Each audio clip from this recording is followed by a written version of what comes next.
এক শীতের সন্ধ্যায় কি ভেবে যে আমায় ভালোবেসেছো, শখের লাগাম ধরে শুষ্ক হাতে রুমে কুয়াশা তুমি চেয়েছো, বুঝি নাই।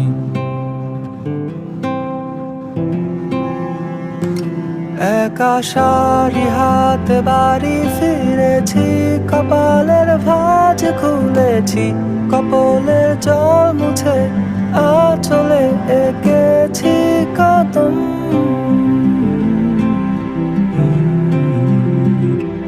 এক আশারি হাতে বাড়ি ফিরেছি, কপালের ভাঁজ খুলেছি, কপালের জল মুছে আঁচলে এঁকেছি কদম।